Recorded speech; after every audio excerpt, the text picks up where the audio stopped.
Good evening, everyone. Welcome to SMPTE Toronto and our September meeting in the virtual space. Want to go through a couple of slides with you before we start the meeting. If I can give myself control here. The sponsor for this evening is TTC 2021. Hopefully by then in June, we will have face-to-face possibilities, but we are already working on turning this into a virtual event only, as you can tell with the news that's going on.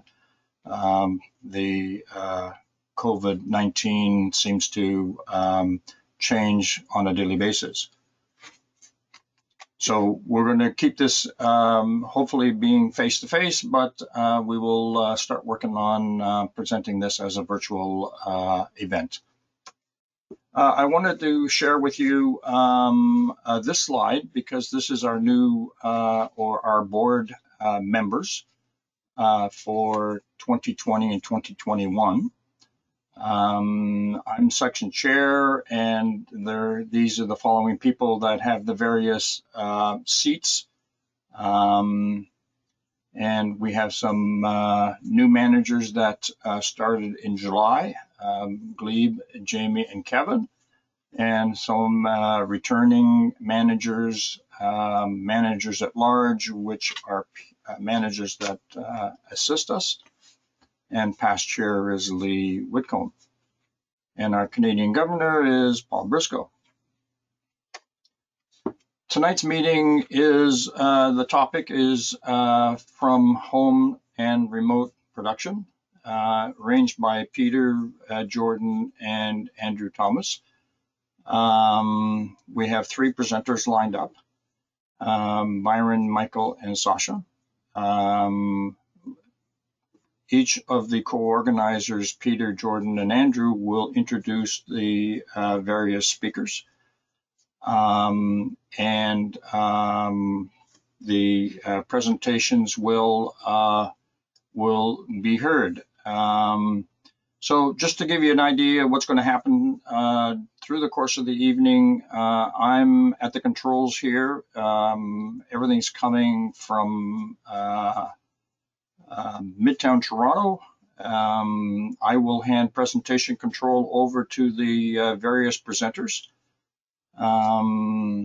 Again, as I mentioned, the co-organizers will be assisting in this process. After all the presentations, we will open for questions. We will not be taking questions in between at the end of every presentation. Peter will manage it's not the chat room, it's the question room.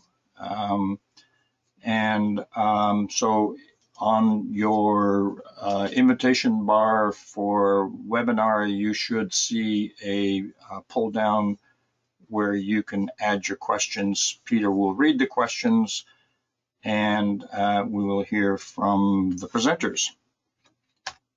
So without further ado, I'm going to ask both Andrew and Brian to spark up their cameras. And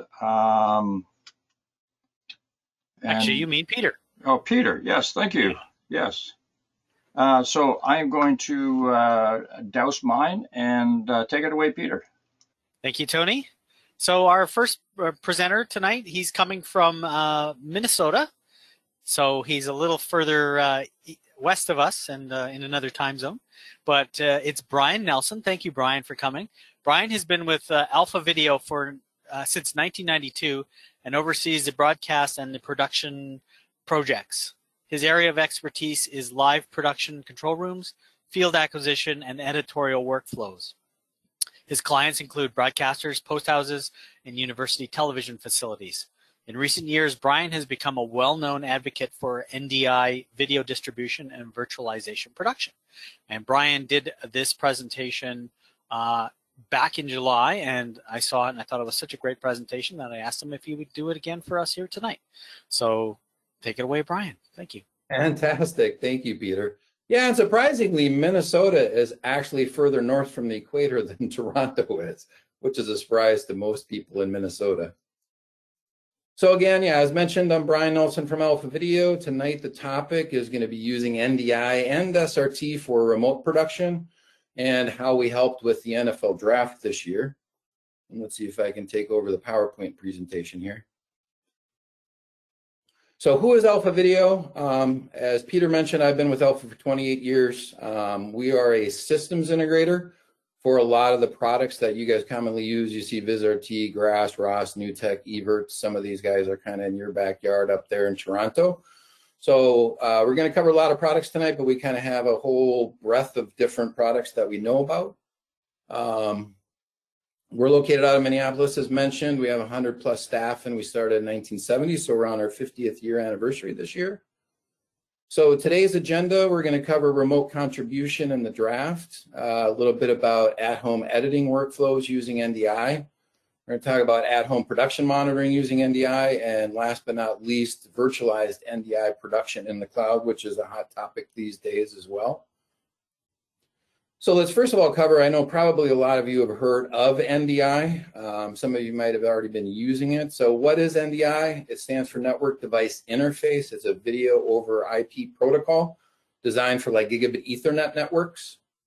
Features things like auto discovery across the LAN, pan tilt zoom control, tally, and under monitor displays. It was developed by NewTek, and it's an open SDK product. So as you guys probably see, Panasonic, JVC, Sony, Ross, there's hundreds of different manufacturers in our industry that are making NDI related products. We're also going to talk a little bit about SRT, which is different than NDI. So SRT, and you guys probably know more about this than NDI, Secure Reliable Transport, designed for video over the public IP versus whereas NDI is designed more specifically for video across a gigabit Ethernet network. SRT adds in things like forward error correction and AES 128 encryption. The SRT standard was developed by Haivision, but much like NDI, it's an open SDK, and there's many, many manufacturers out there now that are supporting SRT, including Panasonic and JVC and several others. So let's move on next to what we did for the NFL draft. The NFL was sending, and as you guys remember, the COVID lockdown started happening in March. The NFL draft happened in April, which gave them a very short amount of time to plan how they were going to pull this off. So what they decided to do is send hundreds of iPhone 11s to participants' homes, and participants included players, coaches, GMs, and all these streams had to be aggregated into AWS because a lot of partners had to have these feeds. We had to create multi-viewers for at-home producers, talent, and staff. We'd also deliver these feeds to SDI outputs for the on-premise control room for ESPN in Bristol. And as I mentioned before, the extremely short time frame that we had to kind of pull all this together. Some of you may have watched the draft, some of you might not have. This is just kind of a screen grab of what the on-air look like. So these are two examples of iPhone 11s at people's homes that were getting into the broadcast. A couple more screenshots here. These were referred to as the always on camera feeds. It was kind of unbeknownst to us a little bit on how popular these feeds would become. I mean, we thought they were going to be used for more cutaway shots and other things. And here it turns out that these things were the highlight of the entire show. So I'm glad it kind of worked out really well. So here is kind of a bubble chart of how this looked. You see the AWS instances circled in red. We see the always on cameras and these bubbles around. We were partnered with a company called Van Wagner, which was located out of Raleigh, North Carolina, who is managing all these feeds and creating the multi-viewers and sending it out to remote staff. From there, Van Wagner was sending SDI through DTAGs, which ultimately ended up in the Bristol ESPN control room. Overall, there was 600 total feeds that were used for the draft. And I think that's probably the biggest event of this type that was done since, especially early in the days of COVID. There's about a dozen other partners that all participated in different facets of this. So this just kind of zooms in a little bit on how the signal flow went. So on the left-hand side of the screen, you see the iPhone 11s. These were loaded with the Lyrics Broadcaster app, which is a free app, and it's in the Apple iOS store and the Android store. What that allows you to do is use your smartphone as an SRT transmitting device. Came across the public internet, and when I got to Amazon, we used a product called NDI Processing Engine. We used it to convert SRT to NDI.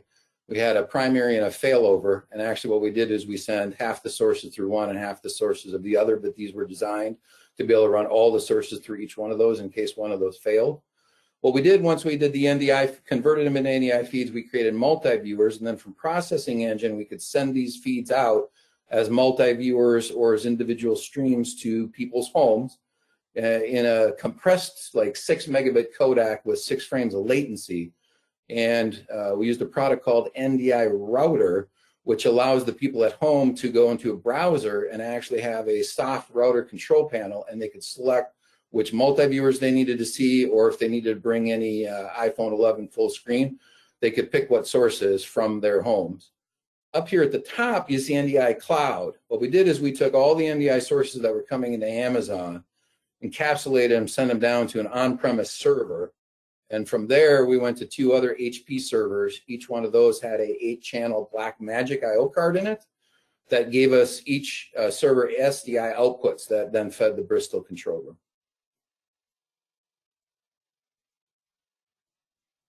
If I get my slide to go to the next one.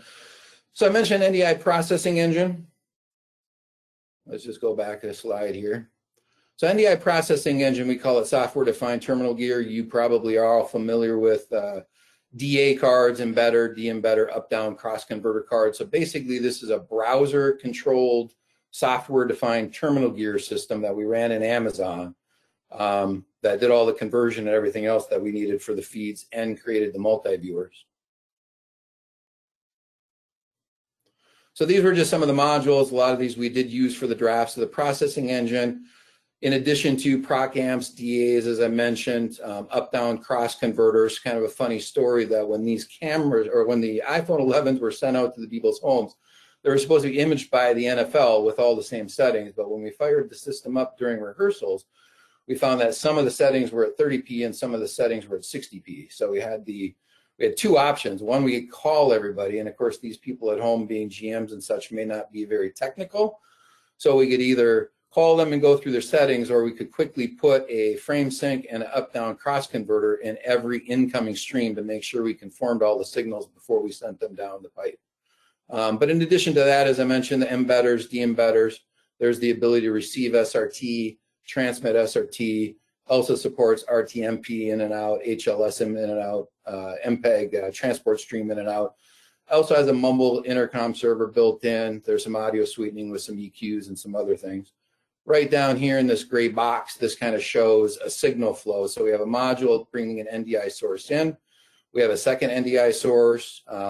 We're using these noodles to connect them, like which are SDI cables, going into a picture-in-picture and a bug inserter going to an NDI destination and feeding a multi-viewer. So there's also the plus option to Processing Engine, and we also use that. So Processing Engine gives us broadcast quality multi-viewers with audio meters that we use for the draft. There's a little bit of delay in my PowerPoint, so my apologies here. Yeah, so the plus option, as I mentioned, the multi-viewers. Boy, there's really a lot of delay in that. So the multi-viewers, it puts in some audio and video scopes. There's actually a 6-input NDI switcher in there. And I think we're just going to go on to this next slide because apparently my PowerPoint really wants me here. So this was the signal flow for the draft. I know it's kind of an eye chart for most of you out there, but on the left-hand side here, we see SRT feeds coming in. We're going into the failover switch. If we lost an iPhone 11 feed, it would go to the NFL draft logo. Then there's the up-down cross converter and frame sync modules, and then the signals are running into the multi-viewer.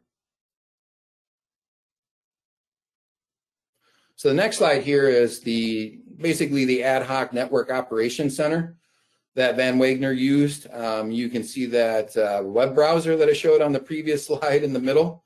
That's running on his beautiful 48, 49-inch ultra-wide display. But then right above that, you see 2 32-input multi-viewers. And if you can kind of see up there, this was during rehearsals when the iPhone 11 started coming online. You can see the pictures start showing up. And if there was no feed, you can see the NFL logo. It's hard to read in there, but that's the NFL logo in the background. All right, so here's a screenshot of the NDI router. Up here at the top, you see the NDI router has an XY matrix control panel. We see a little zoomed in image of a browser-based control panel. This one down here in the middle is the one we use for the NFL draft. And in this panel, we have the 32 incoming coaches from the NFC and the AFC. And then we have the 16 SDI destinations that we're going to the control room. This router can be controlled via the Blackmagic protocol or ProBell.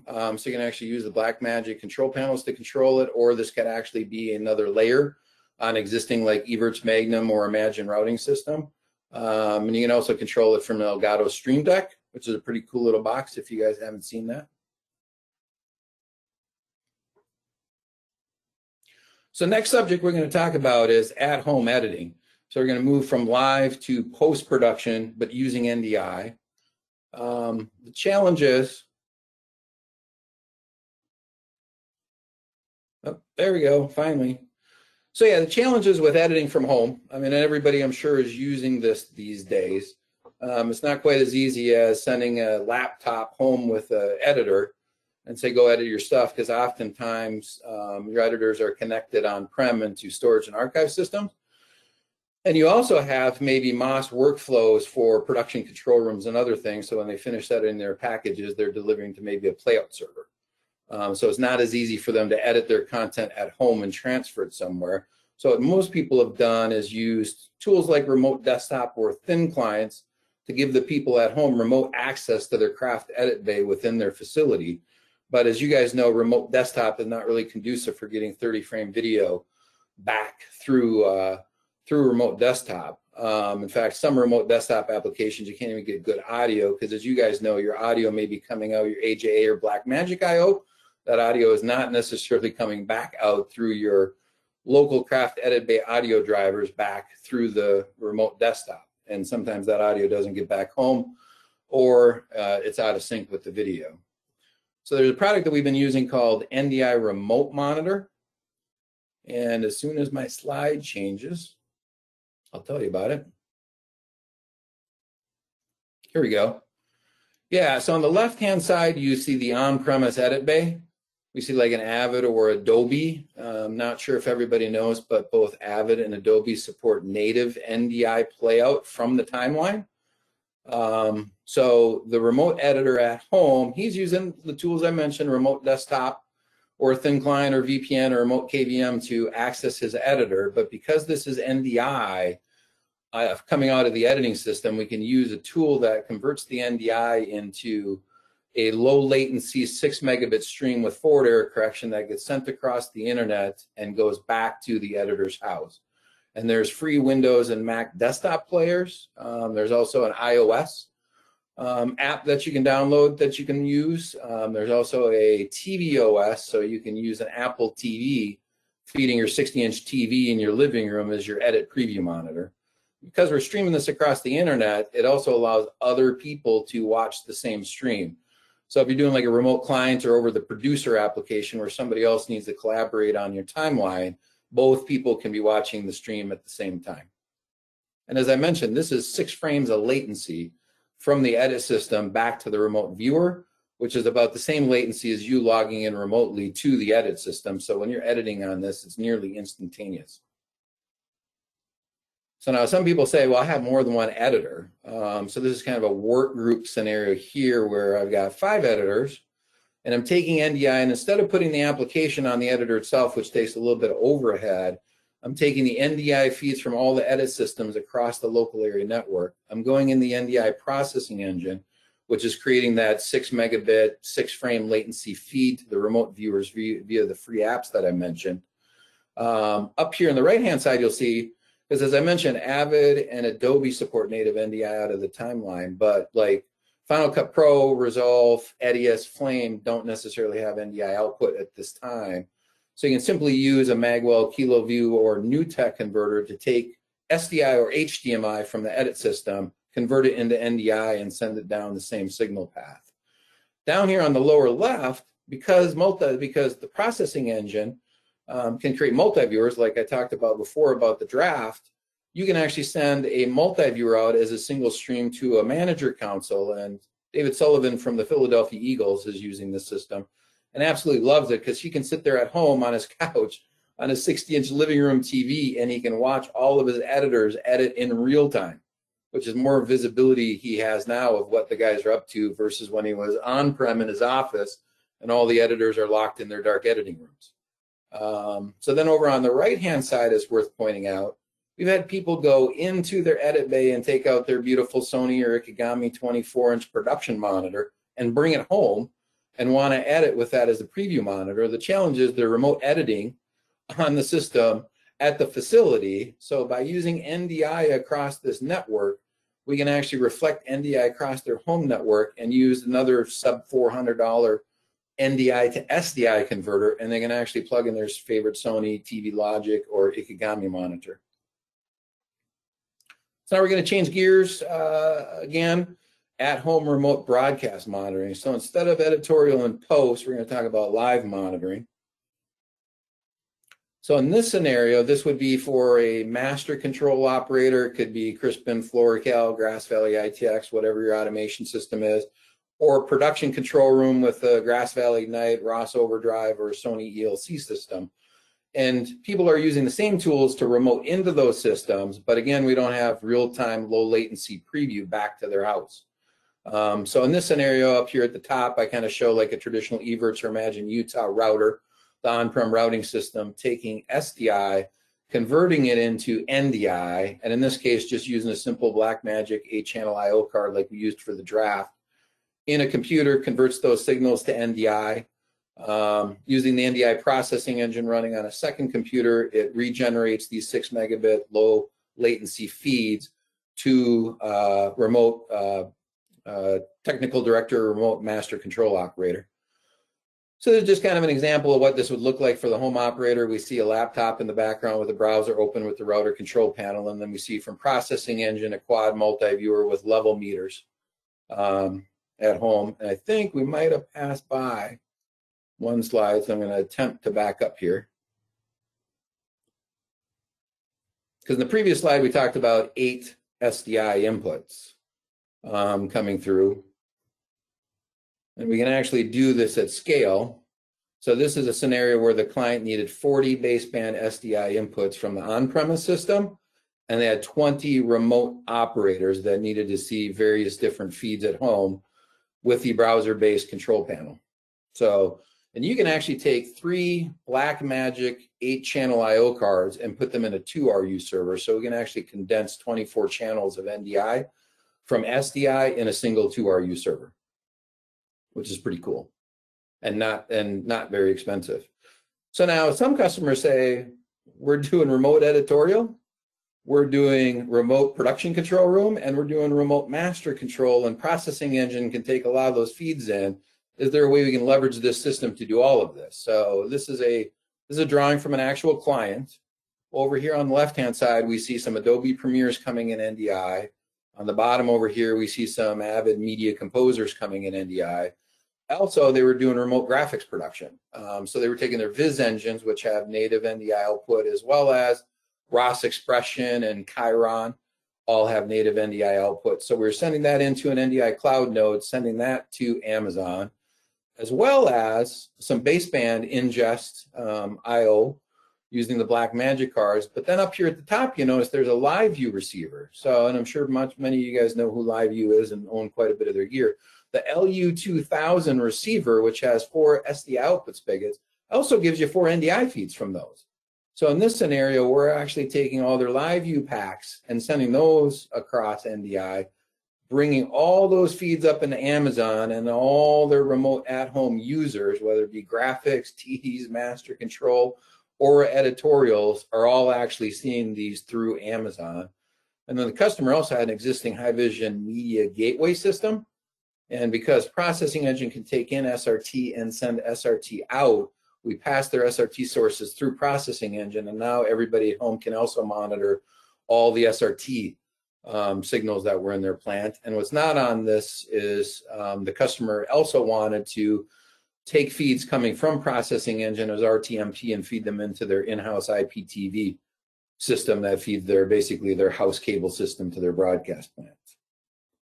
So then we're going to change gears one last time, and we're on the home stretch. We're going to talk about cloud and virtualized live production, which is pretty amazing, and lots of stuff has even happened in the last couple of weeks as far as being able to accomplish this. So over here on the left, I know there's a lot of stuff going on here, but we're taking SDI, we're taking NDI in and out of an NDI cloud node, bringing that up into Amazon, and with the Sienna Vision Mixer, that little 6-input NDI switcher, is we're actually doing switching of all these sources in Amazon, and then we got a remote graphics operator, remote producer seeing multi-viewers and such. And then on the right-hand side, we see the traditional control room. And here we're breaking this back out to HDSDI. So if we don't have COVID and everything is working beautifully, you're operating your production through your traditional control room. If for disaster recovery or COVID quarantine, or some of your staff can't be in the control room, it can either be run partially remotely, or it can be run completely remotely, and we wouldn't even necessarily need the control room. There are some customers that this entire control room portion is actually in the same facility on the left. It could be somewhere else, or it could be inside this facility, and they're just transmitting everything up for AWS for disaster recovery and remote production purposes. And the next slide is just kind of a zoomed in shot of the 6-input and the NDI switcher that's in Processing Engine. Some people are using vMix, which is a great product. There's a little plugin for the Vision Mixer that's an AI mixer. So let's say your TD gets quarantined and has to be at home and then he falls sick. There's actually the option to teach the AI mix to actually automatically switch the show, which I certainly want to do for the 6 p.m. newscast. But this is used for some podcasting and some radio shows that have cameras set up in the studio, and this is a very hands-off kind of way that you can switch a very simple show. And now we're just about ready to the last slide. So this I would call the holy grail of virtualized production. In the recent weeks, VizRT, who now owns NewTek, as you guys probably heard from last year's NAB, so Viz is allowing us to virtualize a NewTek TriCaster inside of Amazon, and they've rebranded it the Viz Vector, and it's not much different than the NewTek switcher, but it has the Viz name on it, but you can buy it as a software-only license. It's called the Vector Plus, and it's basically a TriCaster that you can then install in your own Amazon instance. But the cool part is the Viz Vector Plus is a 44-input, 8ME switcher with 4 channels of full Viz graphics that can be completely virtualized within Amazon. So I know the slide before when you're like, well, the 6-input NDI switcher is cute, but we couldn't run the 6 o'clock newscast from it. But by virtualizing the Viz Vector Plus in Amazon, that's about as big a system as most people need. Down here at the bottom, I forgot to mention, we show the Blackmagic control panels. Somebody could be operating that from home, and GL Cooper actually makes just a simple T-bar TD appliance that you can actually operate the cloud-based production system from a hardware control panel remotely. So with that, that is the last slide. I know it says questions up there, but I think we're going to wait until the very end for questions, and I'll hang out through the next 2 presentations. And thank you, everybody, for the time, and let me know if you got questions. My contact information is on the slide, and I will throw things back to Tony, I think. Yes, Brian, thank you. And again, yes, questions are at the end of all presentations. So next is Michael. Andrew, can you take it away? Absolutely. Michael will be well known to many of you because he's presented for SMPTE on a number of occasions. Just a little bit about Michael. He's a multidisciplinary specialist in production and post-production sound. He's been Bell Media's post-sound supervisor for 10 years and is now senior manager for broadcast audio and post-production. He has performed supervisory and mixing duties on over 100 documents, over 1,000 factual episodic programs, and countless live news, variety, and sports productions, including the opening and closing ceremonies for the 2010 Vancouver Olympic Games. Michael has 3 Gemini nominations and 2 Canadian Screen Awards, including Academy Special Award for Outstanding Technical Achievement. He's also involved in the planning and execution of the audio component for high-profile live events like the Pan Am Games, the Juno Awards, the Much Music Video Awards, the Grey Cup, and the World Junior Hockey Championships. Michael has affiliations with AES, SMPTE, the Academy of Canadian Cinema and Television, and has also been part-time faculty at Seneca since 2003 and adjunct faculty at the Ontario Institute for Audio Recording Technology and the Banff Centre. Here's Michael. Thanks, Andrew. Hello, everyone. I wish I could see you all, but thanks to start with to Tony and Peter and Jordan and Andrew and everybody who had a hand in getting this off the ground. So nice to see SMPTE starting a new season despite the circumstances. I'm pleased I'm going second.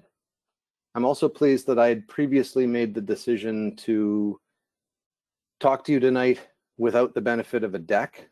A little bit like presenting without a safety net. But after Brian's presentation just now, I'm kind of pleased that I don't have slides, because mine wouldn't have been anywhere near as pretty or, well, frankly, sexy as some of the infrastructure that he just showed us. I guess a lot of what Brian just showed us is what you could do if you had a long lead time, some decent resources, and we're designing to maybe accommodate for the kind of thing we've all just experienced for the last 6 months. What I want to talk to you about is our experience since March, I guess, and frankly, it's not terribly sophisticated. In a lot of cases, we've had to take a kind of a brute force approach to getting through this crisis. And I'll tell you a little bit about how we've done it and what we've done. And then I thought I would end by talking about what we're thinking about and working on right now. And that's sort of this idea of looking out way out over the horizon. So to start with, my responsibilities here loosely fall into two groups of responsibilities. On the one hand, production audio. So that's all the guys and gals who are responsible for sound in our live productions. So they live in a production control room and an audio control room. They're working on studio productions or outside broadcasts, etc.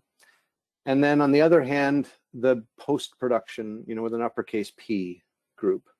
So not news editors or highlight editors, but our craft or post-production editors, both on the video side and of course the post-production sound department. And so I think I think the meeting agenda suggested that I was going to talk specifically about post, and I'm going to, but I just sort of wanted to set the stage by talking about what the beginning of the crisis looked like for us. Dating back to mid to late February, where we were conducting our last big sort of in-person, traditional, the old normal kind of productions, but recognizing that the days and hours of those productions were numbered and decreasing quickly. At the very beginning of this whole thing, our production challenges were really around keeping news afloat. And I suppose if we're all, although those of us in the broadcast game are honest, that challenge was really around coming to terms with the reality of being identified as an essential service. So when sports started to collapse and all of the major leagues ceased play, it was reasonable enough to assume that we could take a bunch of sports people who no longer had sports stories to tell and just send them home for a while until we figured things out. That was absolutely not the case in news. Not only did we have to keep the trains running on time, but all of a sudden there were a lot more trains because the appetite for news and frankly the amount of news that we needed to get across to the viewing public was extraordinary.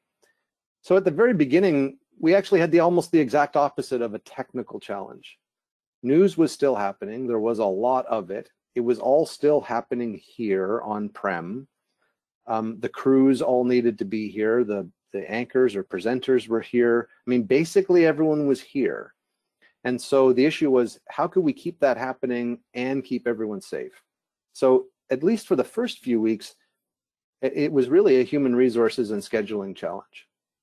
Let's take all of those guys who were doing sports, who are presently not needed because there's no sports to do.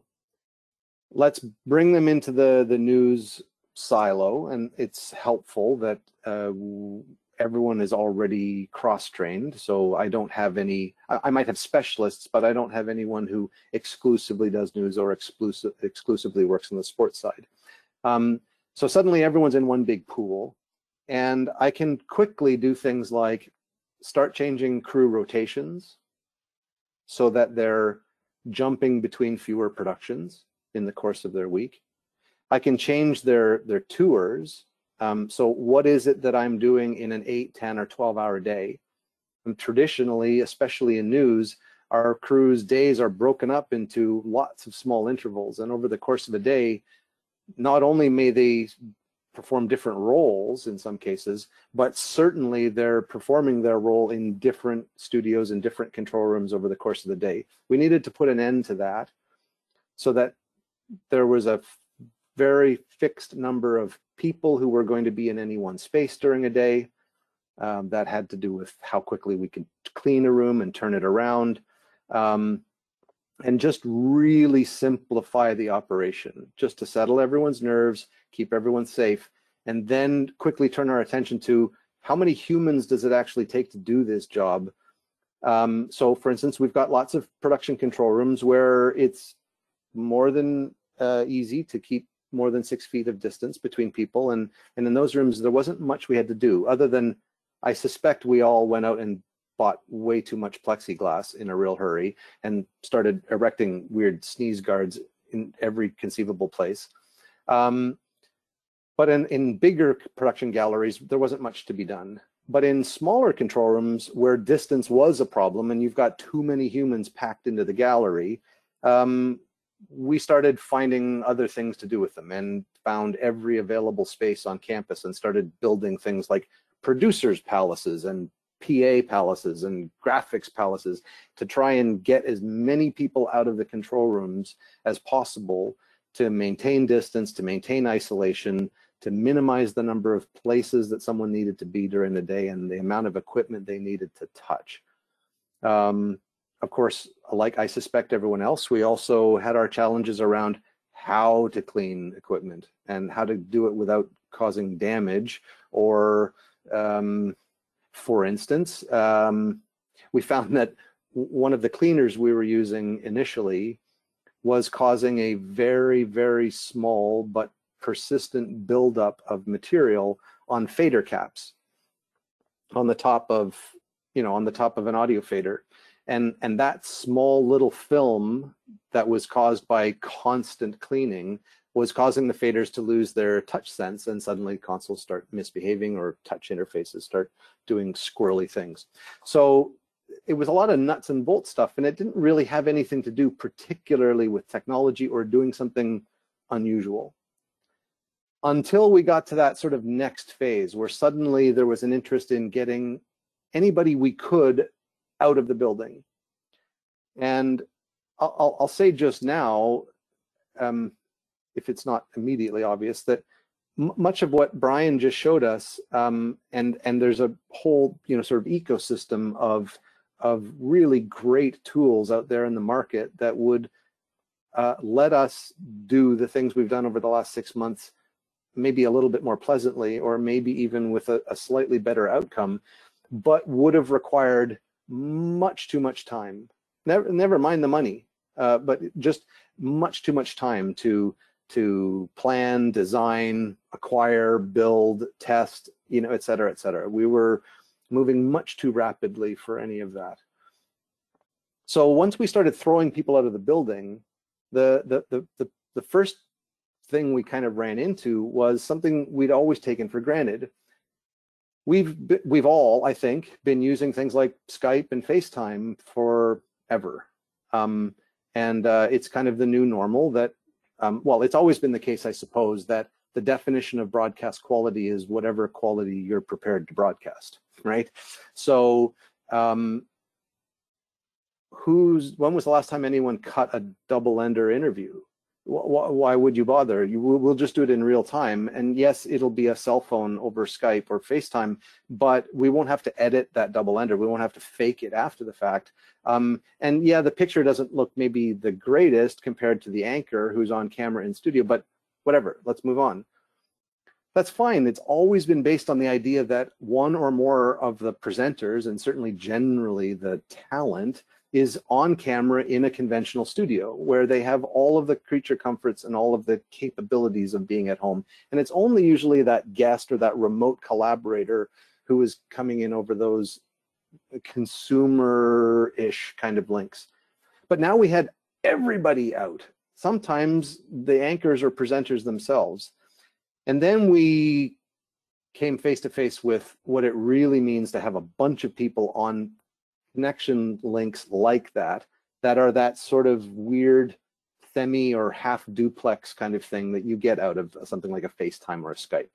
And suddenly everyone was kind of going completely mad because you couldn't reasonably have 4 or 5 people on camera having a panel discussion with the same sort of organic flow to it that you would do if they'd all been in the room, or if they were talking over one path and listening on another path, a legitimately full duplex connection to the broadcast infrastructure. And so that notion, along with communications granularity, really was the defining characteristic of the first, month or so, as we tried to figure out, can we put someone at home? What are they going to be able to see? What are they going to be able to hear? And more importantly, how are they going to be able to communicate? Everyone on this call, I'm certain, knows the name Unity. Unity as an intercom appliance has been with us for a long time. For us, it's sort of been this sort of niche thing that sat over to the side and had a fairly simplistic interconnection with our big standing traditional, core intercom matrix. But now when you've got a producer at home and the only thing they've got is Unity,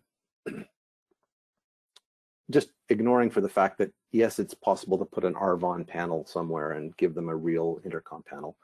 But when Unity is the thing and the smartphone is, not only the producer's lifeline, but also their intercom panel, that causes other sort of issues in terms of granularity and really the usability of it. And so those are the sorts of things that sort of defined the early part of the crisis for us. Now onto the post side. And by post, I'm talking specifically, at least initially, true post-production. So not someone who's trying to really quickly cut a highlight package or a feature story or a package for tonight's 6 o'clock news. Rather, someone who's, cutting a promo or working on a documentary, and there was a lot of that because a whole bunch of sports guys who suddenly didn't have any sports stories to tell about games that had just happened or were about to happen could turn their attention to building alternate sports programming, and particularly documentary style programming. So we guessed pretty quickly that it wouldn't be too much trouble to send an editor home and have them remotely control their media composer here. And Brian spoke very eloquently and described the issue that we all know and love, that you can't just send the guy home. All of the content is here. It's on spinning disks here on-prem. We're not lucky enough yet to depend on any part of our sort of core asset infrastructure being in the cloud. If it was already in the cloud, then this would have been, a simple thing to contend with. But it's all here, it's all on spinning disks. Fine, send a guy home, have him remotely control the media composer. Any number of ways you can do that. I wish we'd been able to depend in those early days on a broadly distributed NDI infrastructure like Brian just spelled out. I'm not going to lie, Brian, I took some notes, but we didn't. And so we quickly validated that even using something as bone stock standard as Windows Remote Desktop, we could get a sufficient enough experience. It wasn't great. It wasn't going to win any awards, but it would work. The problem was the remote control wasn't the issue. It was the collaboration piece, right? Especially an editor who's expecting to have the producer or director sitting beside them the whole way through and talking with them about every single edit. That collaboration piece kind of stung us for a short while. And again, the brute force approach that was a little accidental was thanks to the hardware supplier. So we just happened to buy all of our compute for the edit suites from Hewlett-Packard, and HP has a piece of software called RGS, which is probably known to most of you or many of you. RGS is HP's version of remote desktop, but among other things allows for multi-point to point collaboration. So suddenly it was practical. First of all, it's a little skinnier than remote desktop, which is helpful. Luckily, something like 90 full-time editors here in Agincourt, and one that I'm aware of didn't have high-speed internet at home or internet speeds enough to be able to do this. So that was a pretty good odds there. But anyways, RGS let the producer in their home and the editor in their home both see the system and legitimately collaborate. Now, it did cost us some precision because, of course, as Brian mentioned in a couple of his slides, the guys don't have broadcast monitors. They certainly don't have scopes. Okay, well, there are software equivalencies for some of those things. And it's true, we occasionally have to have an editor ring someone who is here in the building and have them sort of execute essentially a QC pass on something to put something up on a proper monitor with QC tools and make sure they haven't done something incorrect or amiss based on what they're seeing at home. But not only did it work, but it seemed to be tolerable, which is to say I kind of was gritting my teeth for the complaints to start rolling in almost immediately about what the experience was like, whether that was the fidelity of the experience or how easy it was to collaborate and legitimately see what was going on. Now, maybe part of that at the beginning was just the clients just being happy to be able to do anything without coming into the building. That's possible, but we've been at it for almost 6 months, 5 months, anyways now, and there hasn't been a peep, not even a little one, and our operational tempo didn't slow down either. It's true we were doing less work because the demand was less, especially with all the sports quieted down for so long. But the work we were doing in the same amount of time, effectively. Here in Agincourt, like I said, about 90 editors, another 40 or 50 maybe freelance. About 50 of those are mine in the post-production side, and the balance are all on the news or sports editorial side. 10 post-sound theaters here, and about 40 production edit suites, and another 30 some odd news suites. So we had a lot of hardware and a lot of people and a lot of gear that needed to be dealt with very, very quickly. Again, lots of different ways to do this, especially if you didn't have to ask permission to do it. But in our case, we kind of did, because all of those spinning disks and all of that hardware are behind the firewall, guarded by a fairly aggressively attentive group called CorpSec. And our main problem was not a technical one in terms of, oh, how do we let someone edit from home? It was an administrative and almost bureaucratic one.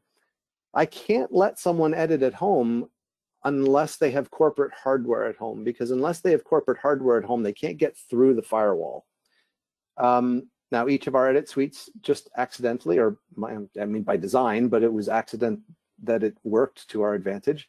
Every edit suite has 2 computers in it. One is the Avid workstation, which is going to be remotely controlled by the editor and viewed by the producer. And then it's got this other PC over here, the client PC. It's normally used for the client, the producer or the director to sit there and check their email and look something up and work on their script, whatever. But no one was going to be in the damn room. So great. let's quickly get the authority to put not just our VPN and security software, but also this RGS software and all of these basically IT grade. I mean, they're not much better than a skinny client. Pack them up and send one of them home with every one of the editors. So now the editor and the producers had to do the same thing, by the way, but they'll all have desktop machines that they could take home. And many of them who are accustomed to being on the road because their field producers have corporate laptops. Anyways, now the editors got a piece of hardware at home that can drill through the firewall, and we're off to the races. Post sound, by contrast, was a little bit different. We were never going to get the kind of fidelity we needed fast enough for a post sound mixer to be able to remotely operate a Pro Tools system here. It became clear almost immediately that we desperately needed them to have Pro Tools at home. They needed to be working locally. Now they could then use RGS or TeamViewer or Apple Remote Desktop to be able to see into the building, to be able to access various systems and do things like do a virtual layback on a Media Composer timeline. Each of the post sound theaters has Pro Tools for the audio, Avid Media Composer for the picture that are heartbeated together. So they still needed to be able to do everything that an editor was doing, but we already knew how to do that with RGS. Now Avid helped us out initially because they offered all these gratis sort of temp licenses, but of course that didn't help with the arm's length list of plugins that the audio guys don't get out of bed without. And none of those manufacturers were giving us gratis licenses. So we basically had to send them home, not with equipment, but with the authorization keys, the iLocks and hasps and things like that. So they could actually validate all of the software and run everything they needed to do at home. And then the idea of collaboration came back. Wait, I don't normally have a producer sitting beside me at all times, but I do invite the producer in at the end of the day or halfway through the day to do a screening or, hey, how am I doing? What do you want me to change? And we've been a little bit, admittedly, like the state of the art in this regard. We've kind of had two of everything. We've tried everything from Source Live, which is a wonderful piece of software, provided you've got enough bandwidth up. And that's the one thing that many home internet connections are sort of starved for, is a really robust uplink capacity. It also places more demands on the hardware, so that's not so great. But then again, most of our big mixes still had to be done on-prem. I might have an editor at home working on a documentary for 3 or 4 or 5 days doing the editorial, but he was going to have to come back into mix because he probably doesn't have 5.1 set up at home, and he certainly doesn't have Atmos, which is the format that we're mixing all of our long format stuff in. So once he's here on-prem using all of his normal tools, he just doesn't have a producer beside him. Now we've got some other choices because we've got racks full of hardware web encoders that would normally be exploited by our digital group, but are more than adept at taking in a nice baseband signal and shooting them out to the web. Then the challenge then became, well, wait a second, how is the guy or gal at home going to approve this mix? We would normally want them in the room because this is a 5.1 mix or it's a Dolby Atmos mix. And really the best we can do with any of these streaming technologies from home or from prem, truly, in a real-time sense, is to send 2 channels of audio. And so what we've mostly been doing now is playing with the idea of, or actually using, we're not experimenting with it, we're actually doing it. Instead of sending left only, right only out for approval, we're taking the binaural encoded mixes coming out of, let's say, the Dolby rendering engine or one of our other binaural tools that we can exploit inside of Pro Tools, and we're streaming left binaural, right binaural. So long as we insist that the client, wear headphones or earphones when they're monitoring, and in fact, we also tell them, here, use these headphones, and sort of make sure as many people as possible are listening to the same actual tool, like the same sort of Sennheiser headphones or whatever it is. Now, if I'm listening binaurally, okay, it's not going to be perfect, but it's a good deal better representation of what the mix is doing in terms of space than would be if we just gave a bone stock standard left only, right only. So that's been our answer for post. It's literally try everything, try anything, and always the problem being, and apart from everything that Brian showed us, which is super elegant. And I mean, look, 6 months ago, NDI was barely known to us. It's now a really big thing. We didn't know the names High Vision and SRT, 6 months ago. It's now a big part of the equation. But we've also sort of descended into this point where individual productions, individual workflows, individual groups of people are finding their own way, and we're helping them negotiate that. But the point is, we've stepped away from this monolithic, everything gets done the same way sort of routine that we would have been in up until the end of February. And that's as decent a point to pivot right here near the end of my presentation to say that for years we've sat in yearly or maybe every 6 month planning meetings around disaster recovery, right? Now I don't know about everybody on this call, but from my point of view, in 20 plus years of sitting in meetings like that, I never heard the word pandemic once. We were talking about floods and fires and structural collapses and civil unrest and chemical spills, and we were talking about things like that. We never even knew the word pandemic in terms of our DR planning. But now we know it, and now we're thinking ahead. What's next? And again, Brian, I keep referencing your presentation, but you kind of hit every single topic.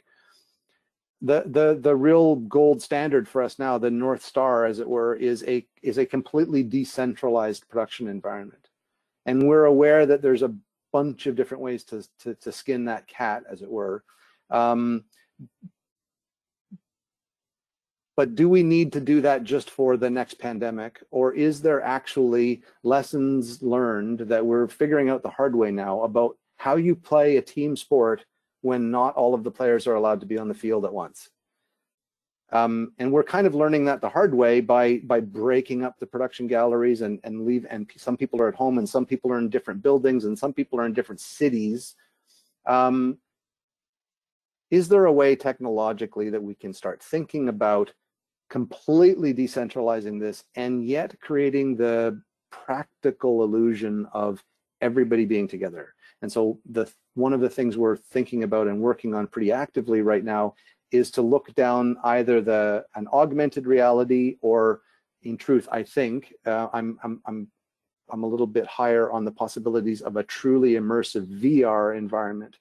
And is it possible to take the kind of tools that our guys and gals need to use every day with their hands generally, whether that's a vision mixer or an audio console or a character generator, and is there a way to manifest those controls in a VR environment so that no matter where the people are organically and physically, can I cause them to all experience being together and therefore experience all of the advantages, those organic, intuitive, innate advantages that we all expect from being in a big, noisy, complicated, but wonderfully agile production control room. And that's what we're kind of focusing on for the future, especially since it doesn't seem like this is going to be going away anytime soon in terms of us getting back to that old idea of normal. And in the meantime, we're still trying to make TV every day, and a lot of it, and more every day, especially now, happily, with sports coming back, et cetera, et cetera. All the while still trying to maintain some kind of upwards trajectory in terms of our own evolution and our evolution in terms of our ability to support our partners and our clients. So that was a really, that was a half hour of me saying not a whole lot. I'm so sorry to say. I wish I had some like great big silver lining kind of, pot of gold at the end of the rainbow story about how we've so far gotten through this. But the truth of the matter is we've done it as a giant team sport, and with everybody trying everything and not being afraid to fail if we have to, in order to get to a workable truth. And it's been I have to say, despite being a challenging year, it's been an extraordinarily rewarding year, and I'm, for myself, pretty confident that we're going to be much better in the future for having had to go through this exercise. And with that, I'll say I look forward to any questions at the end, if in fact anyone has some for me.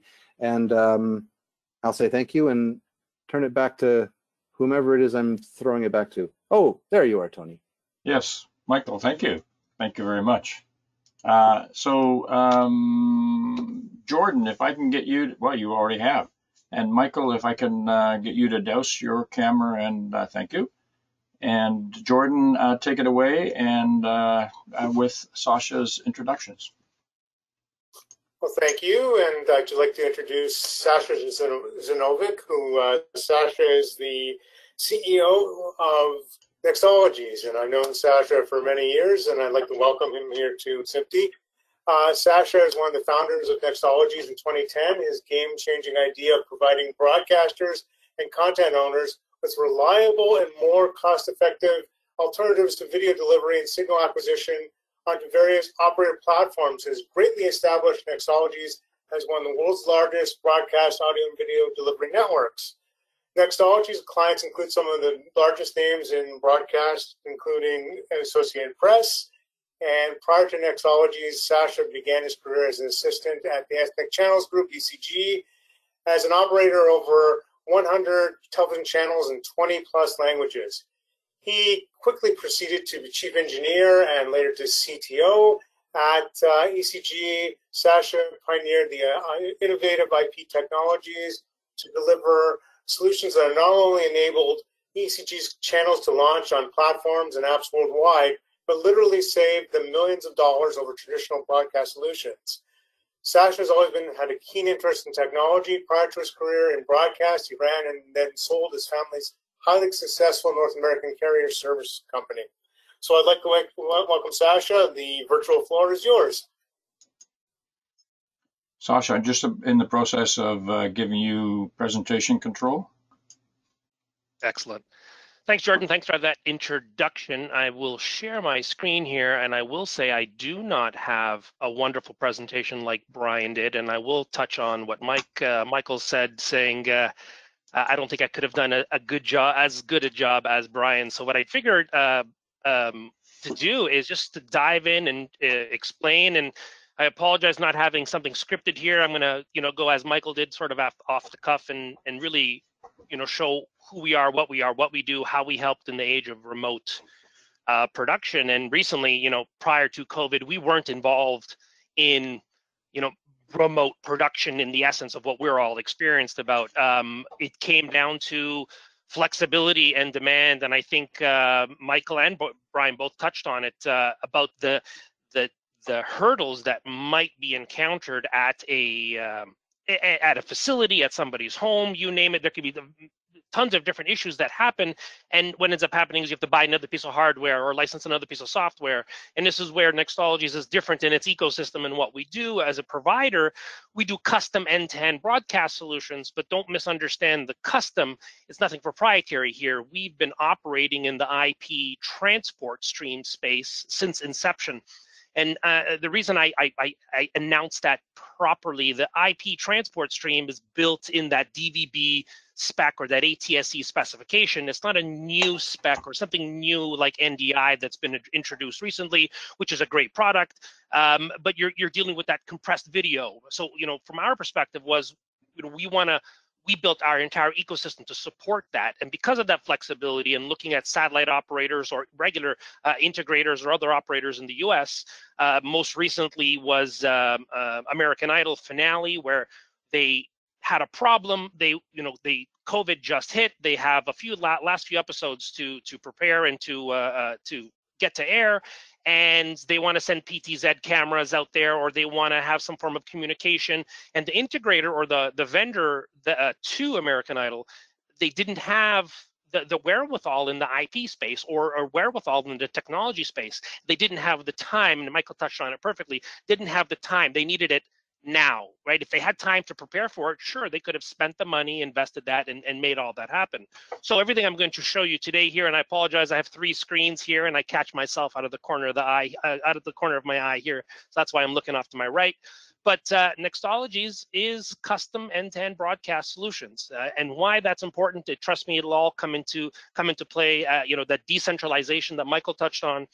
Nextologies has been operating in the decentralized environment since inception. And what I mean by that is, and Jordan gave a wonderful intro, I was working as an engineer at Ethnic Channels Group, and we had to get a channel from halfway around the world. And the Ethnic Channels business model was a la carte business model, which means you're not starting in a package with thousands of subscribers. You would bring a package to a platform, and then you would have to build from 0 subscribers to build up to some form of a subscriber base. We looked at the technologies that existed over a decade ago to deliver a signal or to acquire a signal from point A to point B, which is all relevant when we talk about remote production. All of this stuff today, which is more accessible, we've been doing for a while, and that's when the providers came to us, because they knew they needed something reliable, tested, and experienced, and they needed a service provider, not a technology. I'm on record on several other forums and podcasts by saying, stop looking for the silver bullet to solve all of your problems. SRT as being one of those, it's not going to solve all your problems. NDI being one of those, not going to solve all your problems. A solution set, or really a solutions provider that understands those subsets, and an organization like ours, what we do is we actually go a step further. Other than, yes, we're interoperable with those technologies, but we built it ourselves. So when we go back into you know, the whole, as I was explaining, signal acquisition and trying to, and the hardest, you know, how do you get something from point A to point B? Well, if we look here on our website here, the first cog or first block in our service list is signal transport. We automated the process of signal acquisition from satellite or from a baseband, or even as an IP source, from anywhere to anywhere, either being internet to internet delivery, so internet into our infrastructure, or first mile private fiber or last mile private fiber. Yes, we've adopted those internet technologies, but we have private fiber going into every single major BDU in Canada, broadcast distribution undertaking in Canada, or MSO in the US, MVPD also known as. So we already have that infrastructure. So as you have that infrastructure, more and more clientele begin to park their services with us for ease. Call it decentralization, call it cloudification, call it, you know, this where we are in today. Yes, these were more full-time services, and that's what we built our business on. But it branched out into production right at the beginning of COVID because of our network, because of our capabilities, because of who we are. We assemble and design all of our own hardware solutions. So when it came down to American Idol requiring a video feed and a PTZ tunnel to be able to remotely control and bring that feed back to their studio, to the production studio in Burbank, they needed a quick solution, because creative, and I'm sure my fellow engineers here have all experienced it, you know, you can design it like this now. Creative comes in like a wrecking ball and breaks the entire thing, or better yet, talent comes in and says, no, I'm not going to do it like this. And now you're scrambling. Because of the model of what Nextologies has, it's all software driven. In fact, we joke internally, it's called a SHAS model. So SHAS, software and hardware as a service. And what that means is, what we were able to help specifically with remote production, you know, you're early in the year, everything shuts down, you've blown your budget for your hardware expenditures to build, or whatever you might be doing as an engineer in your ecosystem. You can't go and buy new things. So what Nextologies offered to its clientele, and why it's remote production became such a big thing right now, it's rapidly turning into a very large vertical for us, was you're not buying hardware from us. So call it a rental model, call it a lease model, however you want to phrase it. It is a software, hardware as a service model. We ship you the device, and then we are able to, based on how our technology operates, you plug it into any internet connection or one of our fiber networks, and the device calls home, and we remotely monitor, manage, and process everything for you. So the reason I have my screen up here, and I'll get into a little bit more details, is to show you the steps of what we've done. And I think it'll be a lot more interesting to show you opposed to the PowerPoint presentation. But the page on the left here, or to my left, is on our website. Anyone can go up there and take a look at that and find out more about what we have. The video that I have here playing is our master control, where we're monitoring anywhere up to 5,000 services at any given time. This is globally, not just in Canada and the US, but services that are going as far as Singapore, Sydney, as far down to the Middle East. You can see there's a myriad of services in a 24-hour master control, which, because of our efficiencies and the way we were operating in our decentralized environment, we were already working in this in this way, which allowed us to easily conquer, I wouldn't say conquer COVID, but conquer the challenges that came with COVID. And that's where our partners said, okay, well, if you guys can do it for yourselves, why don't you help us? So American Idol, SpaceX, Shark Tank, Impractical Jokers. There's a number of productions that are happening now that required not just a system integrator or just an engineer or just some software. There's no doubt that everything that has been talked about today and what I'll show you today can be done by anyone who has the capabilities, but you need a team of people or some people who can understand really what the requirements are and what's the word I'm looking for here? I apologize. The understanding of this remote, when something doesn't work, what do you do? Like UFC recently, the provider that we work with is the transport company on record for UFC, and they had one of our appliances with them in Abu Dhabi for just for more of a backup, call it the Swiss Army knife, as they like to call it, as a backup solution to bring feeds out of Abu Dhabi. Well, production went long. Luckily, they had one of our boxes.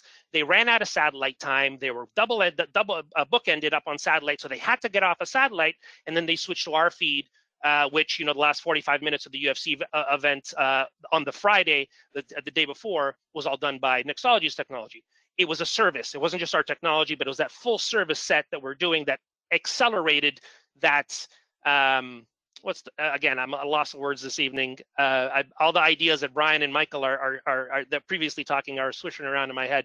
I'm just going to get into the demo and show you really how we do what we do, and you understand that all of this can be done by yourselves as fellow engineers or by providers like Brian's organization or our organization or many other companies out there doing that today. So I'm going to switch over here.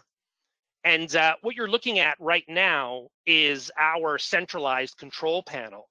What this is, every one of our devices that are deployed globally today are all, call it IoT or Internet of Things of broadcast. And why I refer to that is currently we have over 1,100 devices deployed around the globe. So when we talk about decentralization and remote production, we've been doing it for a long time and we understand that. And you have to know the network that you're on, right? When we talk about decentralized, we're talking about cloud. You need to know the bi-direction connectivity, device uptime. Before it used to be the broadcast department that you were talking to. Well, guess what? Now you're dealing with the IT department. And the IT department never played nice with the broadcast department, and they're just bashing each other like this. We've built those two worlds together, so you have the broadcast tools as well as the IT tools in a solution like this. So from this panel here, we're able to go in and remotely control any one of our devices around the world, which allows us to assist and support when, I think Brian mentioned it earlier, when shipping an iPhone to some managers or some VPs somewhere, they don't understand necessarily how to do things, where in our solutions, in our appliances, it's all done for them. It's a white glove service, as we like to refer to it. We have those 1,100 nodes. This is a live working map here, 1,100 nodes all across the world. You can see every green marker is an online device. The red ones are offline for either, they are shut down for the evening, or there was some production that we were handling.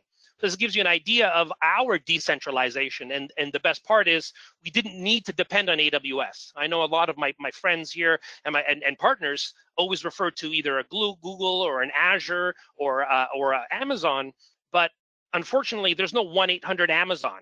So what you all need to keep in the back of your minds, if you move and begin to go down to this decentralized environment, you can't just pick up the phone and call someone to fix it when there's a problem. And when I say when there's a problem, there will be a problem, because we're chasing that ultra low latency. We're chasing that lowest possible communication mechanism between 2 points. And Brian said it perfectly. I love it. 6 frames. Amazing. 6 frames. That is, wow. But you have to keep in mind that sustaining that 6 frames does not always happen to every receiving location. Connectivity, latency spikes, Wi-Fi connections, it doesn't matter. You're going to have those problems. Be prepared to get those phone calls. Be prepared for creative or a suit to come in there and say, why isn't this working? It's not working. So these are the things that are up a layer that, or call it below a layer on the network layer, that everyone needs to understand that, yes, we can use internet. Yes, we can do this remote production, but there's infrastructure in buildings. And I'm going over my shoulder here because I'm at the office. There's infrastructure in buildings designed for this, the uptime, power, UPSs, etc. So all of these things, as you build your own environment or choose a vendor to do something for you, keep in mind those vital things. And as engineers, we tend to do that, but we take the internet for granted. And we used to poop all over the internet saying, oh, you got a horrible internet connection. Most recently, and I'll give you a perfect example while we pause on this map here, Impractical Jokers, one of the talent, I won't mention his name, he claims he's got amazing internet, and yeah, he's got great speeds, internet speeds, when you test his internet speed. But within his own house, because our appliance was sitting in his house, we were able to tunnel into that device and then validate within his own home network. He had varying latency from where it should be under half of a millisecond inside his own home network. He had upwards of 30 and 75 milliseconds in his own network, meaning pinging his own router. So he had a problem, and he was, instead of the engineers who were doing the project before us couldn't solve that. And with our experience, we were able to educate the production team and explain to them where the problem was, and down to the, what that issue was, and solve that issue. So as we go more decentralized and do more things like this, it's only going to get more complicated. And I defer to other vendors, well, service providers, to say, like, and I say this, not defer, but I say it in this way, where do more with what you have and satisfy your client base more for this upcoming change. And we are changing. COVID, it's definitely set the path. We haven't found the right footing yet of what is going to be the standard or what's going to be the norm. Michael's an audio guy. Brian's organization system integrator. One of the biggest problems in any form of remote production is audio. Like, you can have, people will accept pixelized Skype quality. People won't accept echoey rooms. So these are the things that you want to think about as you're moving forward, and hurdles that we've solved because we're already in baseband to baseband environment. And again, not to knock NDI, we don't have to worry about the potential of overcompression on NDI. We're able to give the client a 15 meg, 20 meg H.264 signal because that's closer to their ISO spec because they're doing recordings. So I'll pause on that for a second. I'll take a quick little sip of coffee here, not like I need more caffeine. And go on to an example of how our dashboard looks and how we do our monitoring. What's up on the screen right now is a dashboard of encoders, so an SDI to IP encoder, which is it's a server grade box with a Blackmagic capture card inside it, running our encoding technology, where we're able to go into any one of these nodes here and set the encode to the specific rate that the client wants. This particular one is one of Associated Press boxes. This is a live system. And then here's a transfer solution. And this transfer solution, so this is the dashboard. The top portion is the encode application. The bottom portion is the transfer application. And there's many applications that we can install in a mouse click. But in explanation here about what transfers are, the transfer application is your SRT equivalent or your Zixi equivalent. We've been operating our own solution for a decade now. We call our technology called TXR. It's a play on TX and RX, so this way and that way sort of play. We never commercialized it. We didn't patent it. We used it for ourselves. So that's these are two of the applications that are sitting on a node in London. You can actually see how we've labeled that device. But I'll touch here for a point, and I hope everyone can see my screen, and it's not too small.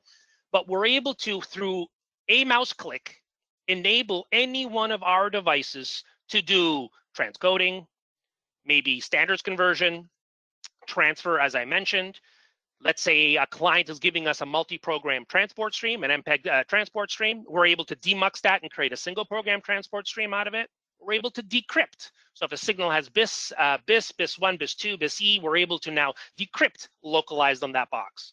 Supervisor engines, these are for third-party applications. So if your client is insisting on the vendor, on a specific application, our solutions allow us to run a supervisor engine that will manage third-party software. So we even have clients who come to us to manage their Zixi licenses because they don't have the IT people or the wherewithal to handle it. They'll come to us. Brand new HLS packetizer that's now supporting SCUDdy features and a new standard that is coming through with HLS packetizers. Can be installed on any device. SDI to IP encoding, as I mentioned. Time shifting, this is a big one. When you know, how many of our partners and clients put signals up on satellite and they have two different signals, one East Coast, one West Coast. Well, one appliance will do that for you. Failover mechanisms, and I won't bore everyone here. These are all the different subsets and applications that can be installed at a mouse click, which help our remote production capabilities for whatever our client or our creative wants. So from multi-screen generation, something that Brian touched on before, that one of his vendors he's using, all these applications that you see here is all done by us. It's built by us, for us. We use it and we don't sell it. We provide a service to our clientele. So these are the main applications that can be installed on any one of our devices. And I see here, I'm starting to slowly run out of time. So I'm going to fast forward into really the piece de la resistance, sorry, of what Nextologies is really known for. Other than these applications, other than a CEO that talks really fast, we have various projects that we do with commercial detection and reintroducing SCUDdy markers into commercial detection.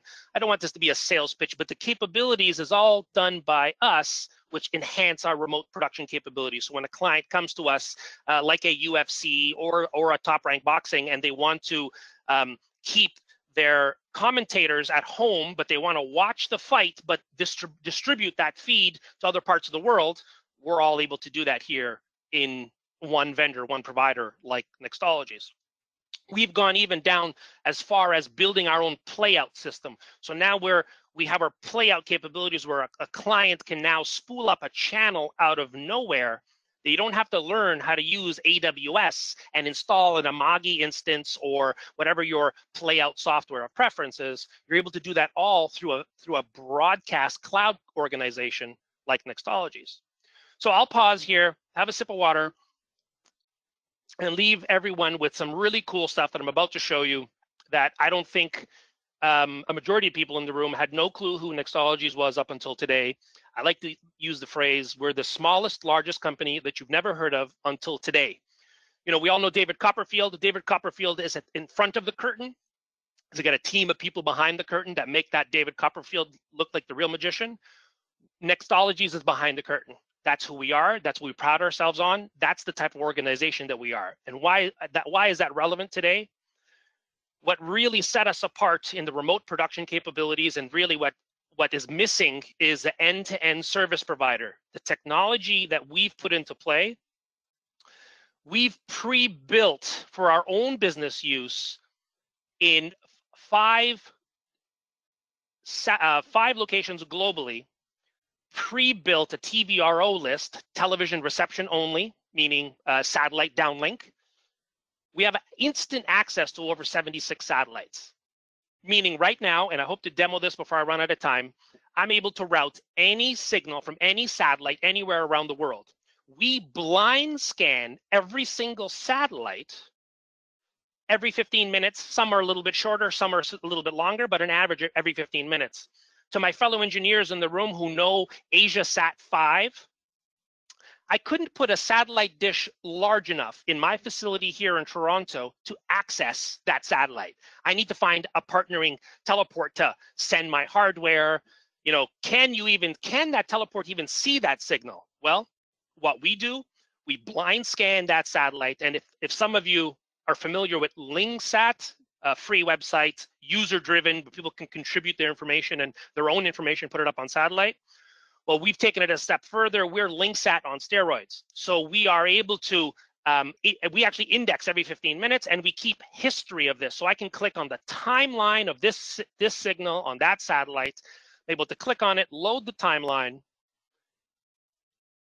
give it a second, and give you the archival information from every scan. This is a daily snapshot scan instead of showing you every 15 minutes of what has changed. We highlight in yellow.